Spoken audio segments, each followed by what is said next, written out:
7 లక్షణాలు ఉన్నాయి. ఆ 7 లక్షణాలు కూడా ఇప్పుడు మనము ధ్యానం చేద్దాం. మొదటిది 119వ సంకీర్తన 89వ వచనం. యెహోవా ఈ వాక్యము ఏమున్నదంట?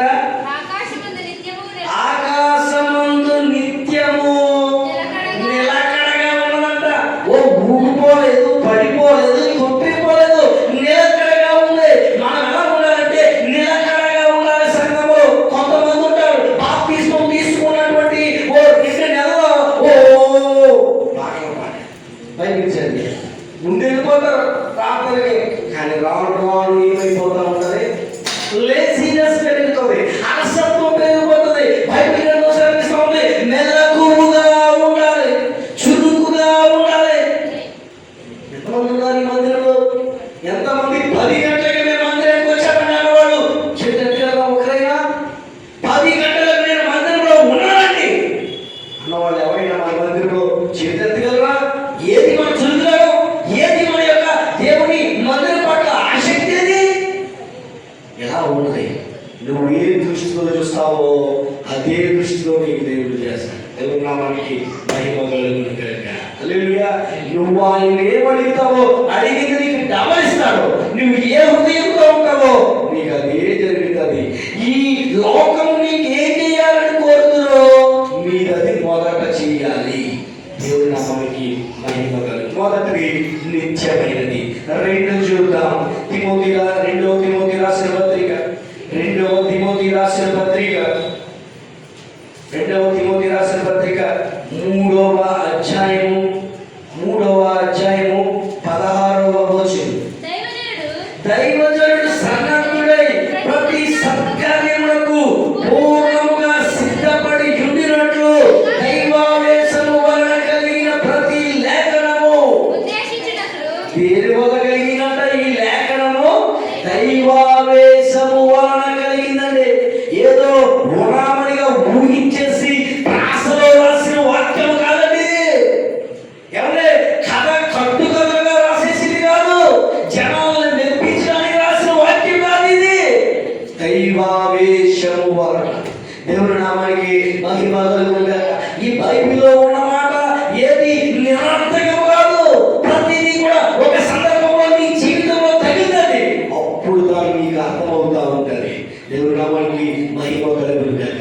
ఈ దైవావేశము వలన రాయబడ్డది. అనేకమైనటువంటి భక్తులు దేవుని ప్రేరేపణ చేత రాయబడ్డారు. నేను కూడా చాలా ఆశ్చర్యపోతూ ఉంటాను ఈ బైబిల్ చదివినప్పుడు. గొప్ప మర్మాలు ఏమంటే ఇప్పుడు కూడా మీకు తెలియని విషయం ఏంటంటే, ఎక్కడైనా ఆ భూమిని తీసుకొని పొలాన్ని లేఅవుట్ వేయాలంటే అక్కడ కొంత స్పేస్ వదిలేయాలి. అది ఆ కాలనీ యొక్క అవసరాలకు ఉపయోగపడటానికి. దాన్ని టౌన్ ప్లానింగ్ అంటారు. ఏమంటారు? Town planning. మీరు ఏ లేఅవుట్ చూడండి, ఏ కాలనీ చూడండి, ఆ కాలనీ చివరన ఏముంటుందంటే ఏదో పక్కన కొన్ని నీళ్ళ ట్యాంక్ కట్టడానికి, పార్క్ కట్టడానికి, కొన్ని అవసరాలకి ఖాళీ స్థలం వదులుతారు దాన్ని. ఇది ఎక్కడి నుంచి వచ్చిందంటే నేను బైబిల్ చదువుతున్నప్పుడు నాకు కనపడ్డదే బైబిల్లో ఉన్నది. దేవుడి నామానికి మహిమ కలుగును గాక. ఒకవేళ మీరు కూడా చూడాలనుకుంటే చూద్దాం. యెహెజ్కేలు గ్రంథము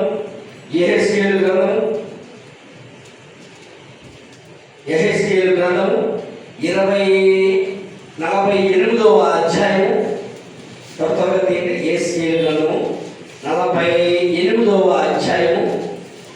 యెహెజ్కేలు గ్రంథము 48:15.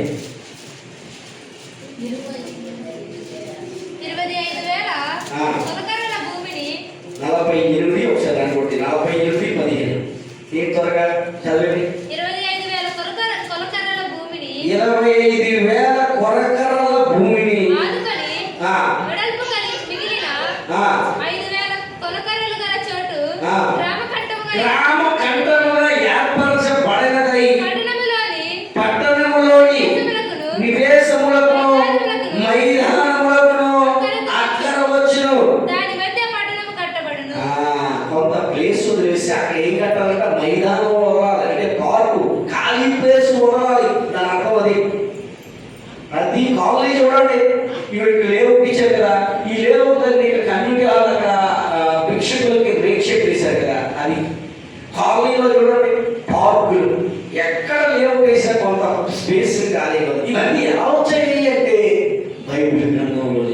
చోట మోషే గారు కూడా చాలా మంది ఆ ఇశ్రాయేలు ప్రజలందరినీ కూర్చోబెట్టి వాళ్ళకు వచ్చినటువంటి ఇబ్బందులన్నింటినీ ఈ తీర్పులు చెప్తా ఉండేవాడు, వాళ్ళకి ఆలోచనలు చెప్తా ఉండేవాడు. అప్పుడు ఆయన మామ ఇంట్లో గమనించి ఇంత మంది ఇలా నుంచుంటే వాళ్ళు అలసిపోతారు, నువ్వు అలసిపోతావు, దీనికి ఏం చేస్తావంటే నువ్వు 100 మందికి ఒకళ్ళని, 50 మందికి ఒకళ్ళని, 200 మందికి ఒకళ్ళని, 10 మందికి ఒకళ్ళని న్యాయకర్తలని నియమించాడు. ఇదే కౌన్సిలర్ గారు, చైర్మన్ గారు, ఎమ్మెల్యే గారు, ఎంపీ గారు విభజించడం అన్నమాట. దేవుడి నామానికి మహిమ కలుగును. ప్రతిదీ కూడా బైబిల్లో ఉన్నదే ఈరోజు జరుగుతూ ఉన్నది. దేవుడి నామానికి మహిమ. ఇంకో మాట చెప్పడం మీరు ఆశ్చర్యపోతారు, మీరు ఆశ్చర్యపోతారు. ఏ క్యాపిటల్ సిటీ బాగుంటుందో ఆ యొక్క రాష్ట్రం కూడా డెవలప్ అవుతూ ఉన్నది. అదే బైబిల్ చెప్తుంది, యెరూషలేమును ప్రేమించువారు వర్ధిల్లుతారు. దేవుడి నామానికి మహిమ కలుగును గాక.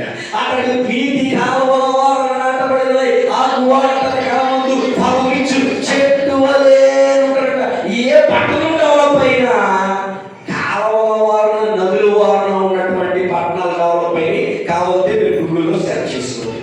ఏ అందమైన సిటీ అయినా సరే నది పక్కనే డెవలప్ అవుతూ ఉంటుంది. ఇది ఏంటయ్యా అంటే బైబిల్లో ఉన్నటువంటి విషయాలను బట్టి అమోఘంగా డెవలప్ జరుగుతూ ఉంది. దేవునికి మహిమ కలుగుగాక. ఓకే, దేవుడిలోని మనం వెళ్ళిపోదాం. 2 దైవావేశము వలన కలిగిన లేఖనం. 3 హెబ్రీయులకు రాసినటువంటి పత్రిక, హెబ్రీయులకు రాసినటువంటి పత్రిక 4వ అధ్యాయము 12వ వచనం. హెబ్రీయులకు రాసినటువంటి పత్రిక 4వ అధ్యాయము 12వ వచనం. ఎందుకనగా దేవుని వాక్యము సజీవమై బలము గలదై రెండంచులు గల ఎటువంటి ఖడ్గము కంటెను వాడిగా ఉండి ప్రాణాత్మలను, కీళ్ళను, మూలుగును విభజించుటకు మట్టుకు దూరుచు హృదయం యొక్క ఆ తలంపులను, ఆలోచనలను ఏం చేస్తా ఉన్నదంట? శోధిస్తూ ఉన్నది. ఎలాంటిదంటే దేవుని వాక్యము బలమైనది, రెండంచులు గల ఖడ్గము కంటే బలమైనది. రెండంచులు అంటే అటు నరికేచ్చు, ఇటు నరికేచ్చు. దేవుని వాక్యం కూడా అంతే. ఒక్కొక్కసారి వాళ్ళని సరి చేస్తుంది, నీకు కూడా వర్తిస్తుంది. దేవుని నామానికి మహిమ కలుగును గాక. ఎవరైనా నువ్వు ఒక వేలు చూపిస్తున్నావంటే నేనేం చూపిస్తున్నావు? నీ వైపు ఇటు వేలు చూపిస్తున్నా. అలాగే బైబిల్ కూడా, దేవుని వాక్యం కూడా అంతే. వాళ్ళు అంటున్నారంటే వేలు కూడా చేయాలి. ముందు మనం సరి చేసుకుని ఈ వాక్యం మనకు అప్లై చేసుకుని అప్పుడు ఇతరులకు చెప్పాలి. దేవుని నామానికి మహిమ కలుగును గాక. మొదటి చూస్తాం, నిత్యమైనది దైవావేశము జీవము గలది. ఇదే 12వ వచనంలో ఉంటుంది, శక్తివంతమైనది. నీ వాక్యము శక్తివంతమైనది. ఏం శక్తివంతమైందంటే ఆయన వాక్యం. యేసయ్య నామములో శక్తి ఉన్నదయ్యా, శ్రీ యేసయ్య నామములో శక్తి ఉన్నదయ్యా.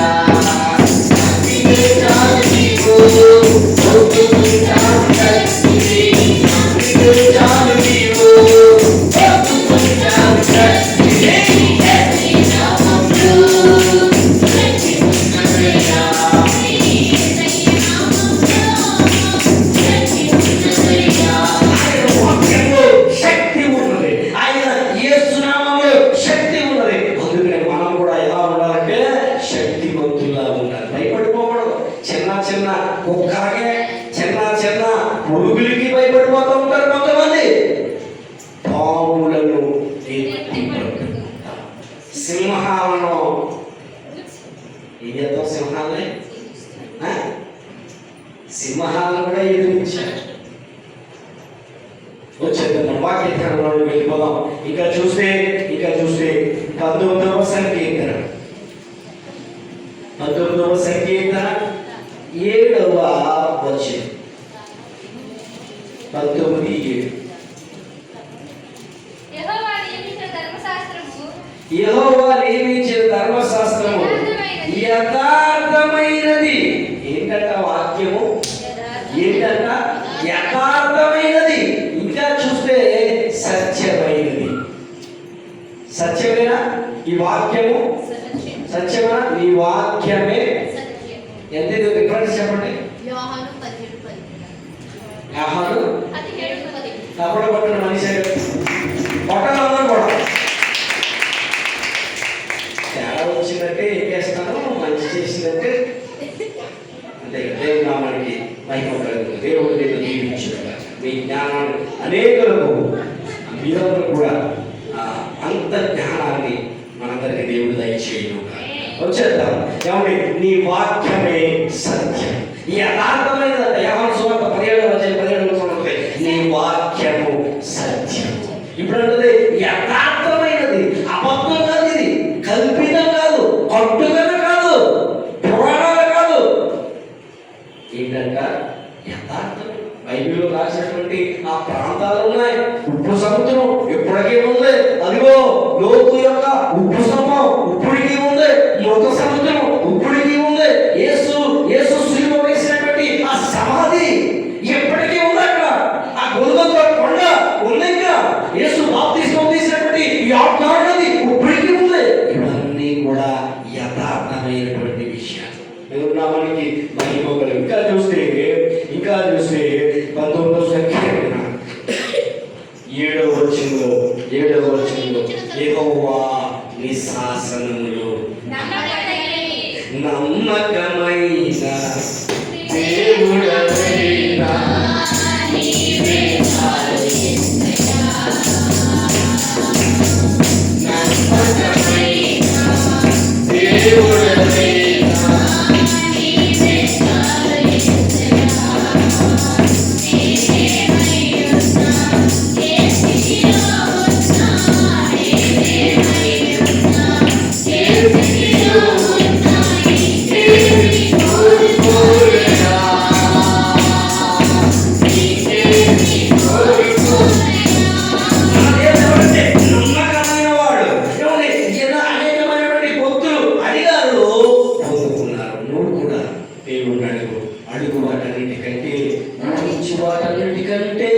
అడుగుడి నీకు ఇవ్వబడును.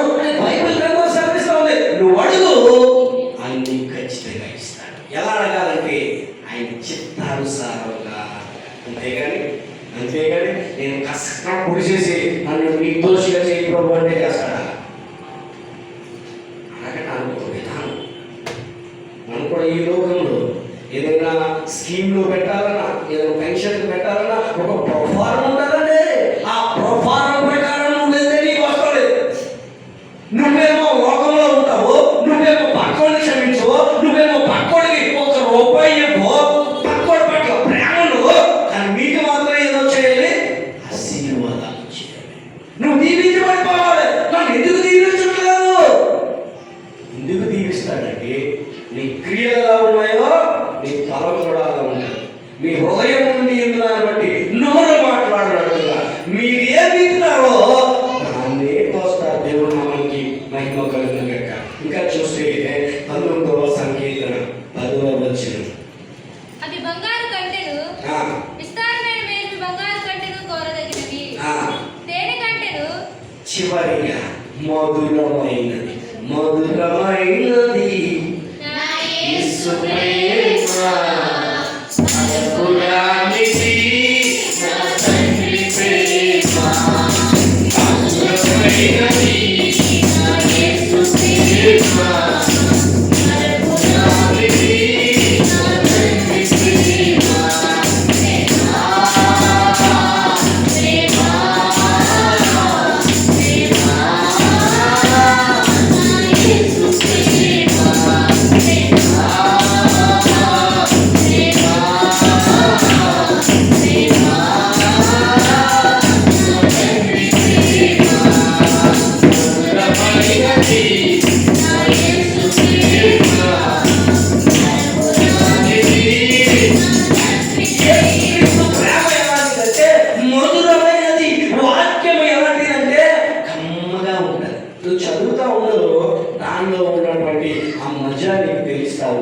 దేవుడు అస్సలు బైబిల్ చదవ క్యాలెండర్లో చదివిన చాలా మంది. బైబిల్ ఎప్పుడు చదువుతామంటే క్యాలెండర్లో మాత్రమే చదువుతారు, లేకపోతే సెల్ఫోన్లో వచ్చే వాక్యం మాత్రమే చదువుతారు. బైబిల్ గ్రంథం ఎన్నిసార్లు నువ్వు చదువుతా ఉన్నావు?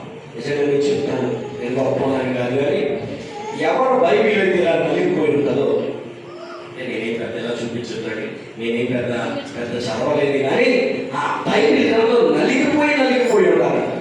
వాళ్ళు దేవుళ్ళు చాలా శ్రేష్ఠులని మా నాన్నగారు చెప్పారు. మా నాన్నగారు బైబిల్ ఉండేదంటే చాలా నలిగిపోయి ప్రతి లైన్ కూడా ఉంటుందై ఉండేది మా నాన్నగారు బైబిల్. అలా ఉండాలి బైబిల్. ఈ బాబాయ్ కొంతమంది బైబిల్ ఉంటుంది అస్సలు ఒక్క పేజీ కూడా మాట్లాడతారు కదండి. అంటే ఏంటి, క్రిస్మస్ కాల్ చేస్తారు బైబిల్ అలా ఓపెన్, మళ్ళీ క్రిస్మస్ లేదండి జనవరి 1 కూడా కేవలం అన్నవాళ్ళు కదండి. అదా లేదు, నీ బైబిల్ ఎలా ఉండాలంటే రోజు నీ బైబిల్ చదవాలి. ఇంకో విషయం చెప్తా, నేను ప్రతి ఇయర్ కూడా బైబిల్ చదువుతాను కదా. ఇయర్ ఒకసారి ఇదిగో నేను ఇక్కడ ఉన్నాను, ఎక్కడ ఉన్నాను, ఇదిగో ఈ నెలాఖరికి అయిపోతుంది. ఈ నెలాఖరికి నా బైబిల్ అయిపోతుంది. దేవుడు దయ వల్ల ఈ 17వ దేవుడు కంప్లీట్ చేయడానికి దేవుడు అవకాశం ఇచ్చాడు. దేవుడు నామానికి మహిమ కలుగును గాక. ఏమండి, 17వ ఈ బైబిల్ చదవడానికి దేవుడు తన కృపను నాకు చూపాడు. దాన్ని బట్టి స్తుతి చేసి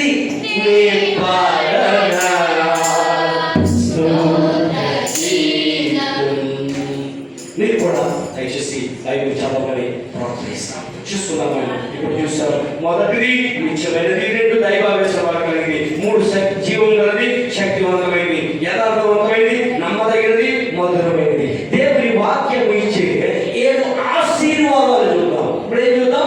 దేవుడు వాక్యం ఇచ్చే 7 ఆశీర్వాదాలు చూద్దాం. మొదటిది 119వ సంకీర్తన 11వ వచనం. అక్షరత అనుకోండి వాక్యం చూసి చదవకూడదు. చూడదా చూడకూడదు. చెప్పండి, 119:11వ వచనం. నీ ఎదుట నేను పాపము చేయకూడనట్టు నా హృదయములో నీ వాక్యం ఉంచుకుంటాను.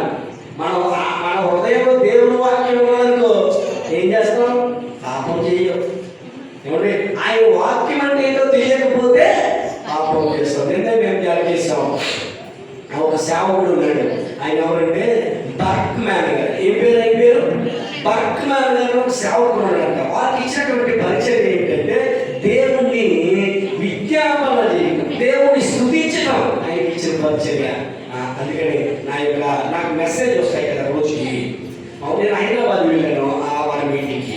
వెళ్ళినప్పుడు అక్కడ వారు చెప్పారు, రోజుకి కొన్ని 100 సార్లు నేను యేసు యేసు యేసు అంటాను అని అన్నాడు ఆయన. అప్పుడు నాకు అనిపించింది, నేను ఎందుకు అనకూడదు? రోజుకి కొన్ని 100 సార్లు యేసు యేసు అని ఎందుకు అనకూడదు అని అనుకున్నాను. చేయగలమా? ఈ లోకంలో ఉన్నటువంటి ఈ పనుల్లో, ఈ ఆహారాల్లో, ఈ తలవానికి అయిపోయి మన ఆహారంలో దేవుని నామాన్ని స్మరించగలమా? అప్పుడు నాకు ఒక ఐడియా వచ్చింది. అదేం తెలుసా? నా మెసేజ్ నోట్కి అది పెట్టేసుకున్నాను. నాకు ప్రతి 2 సెకండ్లకి 3 సెకండ్లకి వాట్సాప్లో కొన్ని 100,000 మెసేజ్లు వచ్చేస్తాయి కదా. వచ్చినప్పుడు నా సెల్ ఫోన్ ఏముంటుందంటే యేసు యేసు యేసు రాజా, యేసు యేసు యేసు రాజా అంటది. అది అన్నప్పుడు ఏదో ఒకసారి నేను కూడా యేసు రాజా దేవుని నామానికి మహిమ కలుగును గాక. అలాగా కొన్ని 100 సార్లు దేవుణ్ణి ఆయన ఏం చేస్తూ ఉన్నారంటే స్తుతిస్తూ ఉన్నారంట. దాన్ని బట్టి వాళ్ళు కొన్ని 100 పదాలు పాటలు రాయడానికి దేవుడు మనకు అవకాశం చేయించాడు. వేదకి చెప్తా ఉన్నాడు, మనం పట్టుదల కలిగి ప్రార్థన చేద్దాం. వారిని తలుపు ఉద్యమం రివైవల్ తలుపు అనే కార్యక్రమంలో భాగంగా తలుపు తీసుకురావడానికి ప్రార్థన చేద్దాం. వాటి నెరవేరు వెళ్దాం. మనం 19వ సంగీతం 11వ వచనంలో మన హృదయంలో వాక్యం ఉంచుకుంటే, అదే హృదయం నిండి దాన్ని బట్టి ఏం మాట్లాడుతుంది? మీ హృదయం నిండా దేవుని వాక్యం నింపేసుకోండి. ఇంకా బూత్ మాటలు ఎందుకు వస్తాయి? ఇతరుల మీద అసూయ ఎందుకు వస్తుంది? అసలు కోపం ఎందుకు వస్తుంది? నేను కూడా నాకు బాగా గుర్తు, హైదరాబాద్లో చింటూ మా తమ్ముడు ఉంటాడు అనమాట. నేను నిజంగా యేసుక్రీస్తు ఎలా ఉంటాడో అని అడిగారు ఎవరైనా. నేను చెప్తాను, నా తమ్ముడు చింటూలా ఉంటాడు. ఎలా ఉంటాడు? నా తమ్ముడు చింటూలా ఉంటాడు. ఇంకా చెప్పొచ్చు, నా తమ్ముడు అర్జున్లా కూడా ఉంటాడు. ఇంకా చెప్పొచ్చు, నా తమ్ముడు భర్తలా కూడా ఉంటాడు. అంటే నేను ఏం చెప్తానంటే,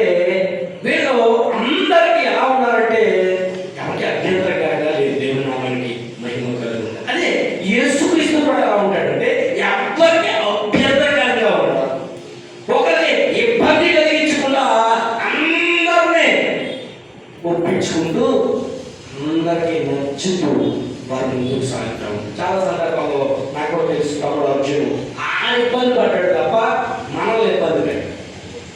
అంటే ఒకవేళ అది బాధ కలిగిన ఆడే వదిలిస్తాడు, మనం మాత్రం మాట్లాడదు. అప్పుడు ఆ విషయంలో నేను మా తమ్ముడిని ఆలోచన తీసుకుంటాను. దేవుడు నామానికి మహిమ కలుగును గాక. హైదరాబాద్లో చింతతో అప్పుడు కూడా అంతే. ఏంటి, ఎంతసేపు ప్రేమ, ఎంతసేపు ఇతరులకు ఇవ్వడం, నవ్వుతూ అందరినీ కన్విన్స్ చేయి. ఎంత మంచి మనసు అండి. యేసు ఎలా ఉంటాడంటే మా తమ్ముడు చిట్టులా ఉంటాడని నేను చెప్పడానికి ఏమీ అతిశయపడలేదు. యేసులా ఉండాలని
క్రైస్తవ్యం చివరికి ట్రైనర్ ఏంటంటే మనమందరము ఆయనలా మాట్లాడాలి. క్రైస్తవ్యం ఉద్దేశం ఇదే, క్రీస్తు ఉద్దేశం ఇదే. మనమందరము ఆయనలాగా మారాలి, మనమందరము ఆయనలాగా తగ్గించుకోవాలి, మనమందరము ఆయనలాగా పరిపూర్ణం అవ్వాలి, మనమందరము ఆయనలాగా చిన్న పిల్లల వలె ఉండాలి. కోప్పడకూడదు, మత్సరపడకూడదు, పాపం చేయకూడదు. ఎప్పుడైతే మనం అందరము ఆయనలాగా ఉంటామో అప్పుడు ఆయన ఆనందిస్తాడు. తెలుగు మనకి మహిమకారి వచ్చేద్దాం. మనం మొదటిగా మనం చూస్తాం, హృదయంలో వాక్యం ఉంచుకుంటే మనము పాపం చేయం. అందుకనే పొద్దున్నే లెక్కని ఏం చేద్దామంటే కొన్ని బైబిల్ వచ్చిన చదువుతామండి. వీలైతే 3 అధ్యాయాలు చదవండి. సంవత్సరానికి ఒక్కసారి బైబిల్ అయిపోతుంది. యేసుక్రీస్తు వారు వచ్చి నువ్వు ఒక్కసారి బైబిల్ చదవవా అని అడిగితే నువ్వు ఏం చెప్తావు? అయ్యో ప్రభువా, అవా ఒకసారి మీ పరిస్థితి ఆలోచించుకుంటున్నాం. సమయం అయిపోతే ముగించేస్తున్నాం. నేను కూడా ఇంకా సమయం అయిపోతే ముగిందాం. ఇంకా సమయం ఉంది. నేను కూడా చాలాసార్లు చూస్తాను. ఒకసారి మీరు ఆలోచించండి. ఇప్పుడైనా మీరు వెళ్ళవలసిన ట్రైన్ వెళ్ళాలంటే ఒకవేళ అంతకుముందు వెళ్ళిపోయిందని తెలిస్తే మీరు ఎంత నిరాశ వెళ్తారో ఒకసారి ఆలోచించుకుంటున్నాము. యేసు ప్రభు కూడా 2 భాగాల్లో వచ్చినప్పుడు ఒకవేళ మా మైండ్లో ఎత్తబడకపోతే లేదండి రాలి. ఒకవేళ ట్రైన్ మిస్ అయితే బస్కి వెళ్ళొచ్చు, లేకపోతే ప్రయాణం మానుకోవచ్చు, తర్వాత వెళ్ళొచ్చు. కానీ యేసుక్రీస్తు 2వ రాకడలో వచ్చినప్పుడు నువ్వు ఎత్తబడే సంఘంలో లేకపోతే వేరే ఆప్షన్ లేదు నీకు. ఆ అగ్నిగుండంలోకి మనమందరము వెళ్ళవలసిన అవకాశం ఉంటాయి. ఇప్పుడంటే సిద్ధపడి ఉండకపోతే మనకి సిద్ధపడతానండి. ఆయన వాక్యం పూర్ణాంగీకారమైనదంట. మన హృదయంలో ఆయన వాక్యాలు చూద్దామండి. ఆయన వాక్యంలో ఉంటే నువ్వు ఏమవుతావంటే ఆయన ఏ మాటలు మాట్లాడుతూ ఉంటావు. చాలా మంది అంటూ ఉంటారు, కొంతమంది నోరు తెలిస్తే బూతులు. వాళ్ళ హృదయంలో సాధన ఉంటే బూతుగా ఏమవుతుంది? కొంతమంది కుటుంబాలు పిలిచే మాటలు, కొంతమంది బాధ పెట్టే మాటలు, కొంతమంది అన్నదమ్ములను తీసే మాటలు, కొంతమంది భోజనం మాటలు. వాటి హృదయం అంతా సాతానుతో ఉండిపోయింది. కాబట్టి ఒక్కసారి చూడండి, మీరు అభ్యాసం చేయండి. యేసు ప్రభువుని హృదయంలో పెట్టుకోండి. యేసు వాక్యాన్ని హృదయంలో పెట్టుకుని ఎంత మంచి మాటలు వస్తాయో ఎప్పుడు నవ్వుతూ ఉంటారు. ఏముంటదంటే సంతోషం ఉంటది, ఏముంటదంటే హృదయం అంతా ఉప్పొంగుగా ఉంటది. మనకి మహిమ కలుగును గాక. వచ్చేద్దాం. ఆ వాక్యమే ఆరోగ్యం అనే ఒక పాట ఉంటుంది, నాకు బాగా గుర్తుంది. వాక్యమే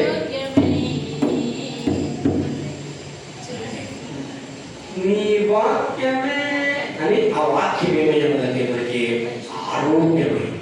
దేవుని నామానికి మహిమ కలిగిన. ఇంకా చూద్దాం. ఇంకా చూస్తే మొదటిది పాపము నుంచి దూరంగా ఉంచుతుంది. అంతేనా? వాక్యము రెండు చూద్దాం. యాకోబు రాసిన పత్రిక 1వ అధ్యాయము.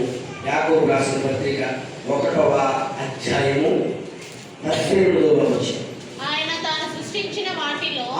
తాను సృష్టించిన వాటిలో మనకు ప్రథమ ఫలముగా ఉండునట్లు సత్యవాక్యము వలన మనలను తన సంకల్పము ప్రకారము. ఆ దేవుని నామానికి మహిమ కలుగునుగా. ఏం చేస్తాము అంటే సృష్టించాడు. దేంట్లో సృష్టించాడంటే మనకు జన్మనిచ్చాడు. ఎలా ఇచ్చాడంటే ఆయన వాక్యము ద్వారానే మనం మందిరంలో ఉన్నాం. ఆయన వాక్యాన్ని అంగీకరించిన వాళ్ళే మారు మనసు పొందినట్లు. ఈరోజు పరిశుద్ధ ప్రార్థన మందిరంలో నిలవబడడానికి నీకు అర్హత వచ్చిందంటే ఆయన వాక్యాన్ని అంగీకరించావు కాబట్టి. ఈ వాక్యం ఏం చేస్తా ఉన్నదంటే మనకి జీవం ఇస్తాం, జన్మనిస్తాము. ఈ లోకంలో పాపంలో ఉన్నటువంటి మనలను ఆయన వాక్యము అంగీకరించడం ద్వారా నూతనమైనటువంటి వ్యక్తిగా మనము ఈ మందిరంలోకి వచ్చాం. పాతవి గతించెను, సమస్తము అంటే మన పాత జీవితం ఏమైపోయింది? వెనుకున్నవి మరచి ముందున్న వాటికై ప్రాణముతో వెనుకున్నవి మరచి ముందున్న వాటికై ప్రాణముతో పరిగెత్తిరా. ఉన్నత పిలుపులకు కలుగు బహుమానము, ఉన్నత పిలుపులకు కలుగు బహుమానము పొందాలని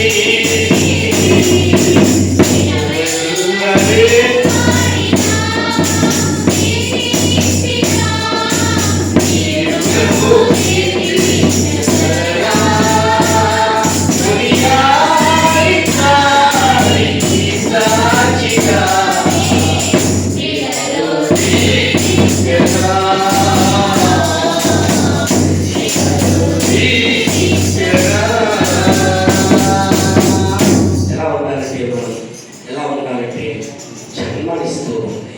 దేవుని నామానికి మహిమ కలుగును గాక. చూద్దాం. మరలా చూస్తే యోహాను సువార్త 8వ అధ్యాయం. యోహాను సువార్త ఏమనుకున్నట్టు మన జీవితంలో పాత జీవితాన్ని మర్చిపోయి ముందున్న దేవుని రాజ్యానికి మనందరం వారసులు అవ్వాలి. మూడో చూద్దాం. యోహాను సువార్త 8వ అధ్యాయము 32వ వచనం. యోహాను సువార్త 8:32. ఏం చేస్తా ఉన్నారంట? సత్యము మిమ్ములను స్వతంత్రులుగా చేస్తా ఉంది. ఈ వాక్యమే సత్యము. ఈ వాక్యము వెల్లడి అవుటతోటని మన జీవితంలో ఉంది. ఈ సత్యము తెలుసుకోవాలి. ఏమండి? సత్యము తెలుసుకుంటే మనం ఏమవుతామంటే స్వతంత్రులు అవుతాం. ఈ పాపం అనే ధ్యాసగత ఉండకుండా, ఈ లోకం అనే ధ్యాసంలో ఉండకుండా క్రీస్తు రాజ్యంలోనికి మనం అందరం కూడా స్వతంత్రులుగా వస్తాం. దేవుని నామానికి మహిమ కలుగును గాక.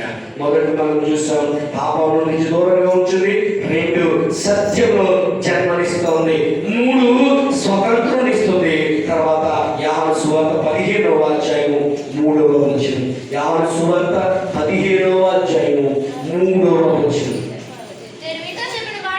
నేను మీతో చెప్పిన మాటను బట్టి మీరు ఇప్పుడు పవిత్రులై ఉన్నారంట. ఆయన వాక్యం మనల్ని ఏం చేస్తుందంటే పవిత్రపరుస్తూ ఉంటది. పాపములో ఉన్నటువంటి మనల్ని యేసు రక్తంలో కడిగడంతే. ప్రతి నెల మరి మనము పల్లారలో ఆయన ద్రాక్షారసము ద్వారా మనం ఏమవుతామంటే మరి నూతనమవుతా ఉన్నాం. దేవుని నామానికి మహిమ కలుగును గాక. ఏంటి ఇప్పుడు మనం చూసినటువంటి మాట ఏంటంటే పవిత్రపరుస్తాం. యేసు రక్తము ప్రతి పాపముల నుండి మనలను ఎందుకు పవిత్రపరుస్తుందంటే ఆయన పవిత్రుడు కాబట్టి. యేసుక్రీస్తు వారు పవిత్రుడు, ఏ పాపము ఎరగని పవిత్రుడు ఆయన. ఒక స్త్రీ క్రోమోజోములతో మాత్రమే పుట్టిన ఏకైక వ్యక్తి యేసుక్రీస్తు మాత్రమే. మన రక్తంలో పోలిస్తే 2 క్రోమోజోములు ఉంటాయి, కానీ యేసు రక్తంలో ఒకే ఒక క్రోమోజోమ్ ఉంది. ఎందుకంటే ఆయన పురుష ప్రమేయము లేకుండా పుట్టినటువంటి పవిత్రుడు కాబట్టి. అందుకే ఆయన నమ్ముకోవడం ద్వారా మనం కూడా పవిత్రపరచబడతా ఉంటాం. ఎవరైతే యేసు రక్తంలో కలగబడ్డారో వాళ్ళు పవిత్రుడిగా ఉంటారు. దేవుని నామానికి మహిమ కలుగును గాక.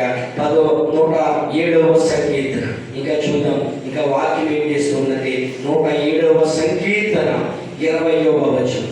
107వ సంకీర్తన 20వ వచనం. ఆయన తన వాక్కును పంపి ఏం చేశాడట? ఏమంటే వాక్యం బాగు చేస్తున్నాడంటే ఈ వాక్యం వల్ల ఉపయోగం ఏంటంటే నీకు జన్మనిస్తా ఉంది. మొదటిది పాపం చేయకుండా ఉంటుంది, 2 పాపము చేయడం కూడా ఆపుతుంది, 2 మనల్ని సత్యంలో జన్మనిస్తా ఉంది, 3 పాపంపై స్వాతంత్రం ఇస్తా ఉంది, 4 పవిత్రపరుస్తా ఉంది, 5 స్వస్థతనిస్తా ఉంది. దేవుడి నామానికి మహిమ. ఎవరైనా సరే మన మధ్యలో ఉన్నటువంటి అనారోగ్యం ఉంటే యేసు నామములో ఇప్పుడే స్వస్థత పొందుదురుగాక. మనకు ఉన్నటువంటి అవసరతలన్నీ దేవుడు తీర్చుగాక. ఎవరికైనా అనారోగ్యం ఉంటే ప్రార్థన చేసుకుని ఎవరో వచ్చి పంపి ఎవరో వచ్చి నువ్వు రాయడం కాదు, మీకు మీరు ప్రార్థన చేసుకొని దేవుడు స్వస్థతనిస్తాడు. ఇంకా 2-3 కూడి ప్రార్థన చేసినా కూడా దేవుడు స్వస్థతను ఇస్తాడు. దేవుడు నామానికి మహిమ. పలానా సేవకుడు నెత్తి మీద చేయదు ప్రార్థన చేస్తే స్వస్థత వస్తుందంటే అది గుడి నమ్మకం.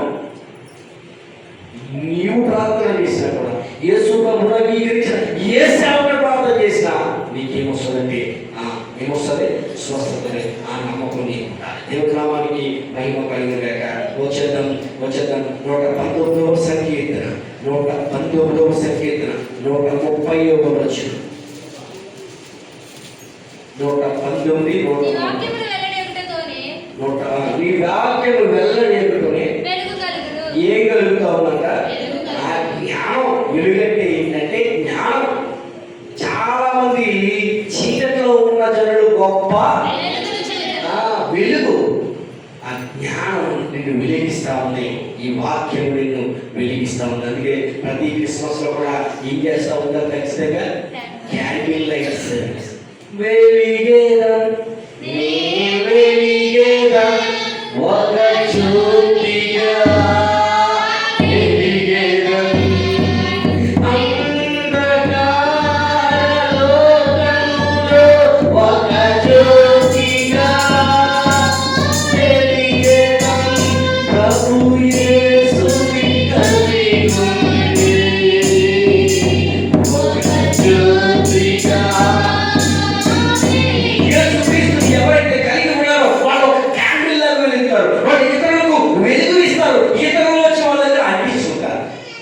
గమనించండి.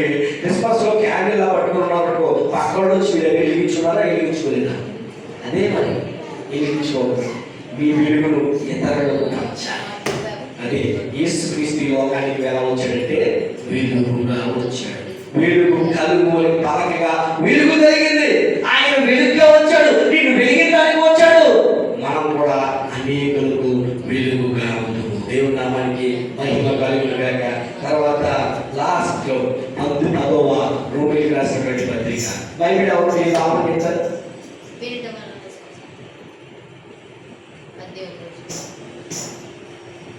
ఆయన ఈమెయిల్ దబదబ ఉద్దేశాన్ని చదవండి. రోమిలకు రాసినటువంటి పత్రిక 10వ అధ్యాయం 7వ వచనం. వీరుట వలన చూసేసావా?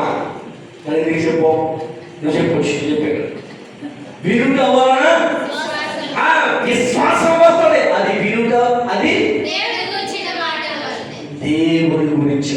వలన వస్తుంది.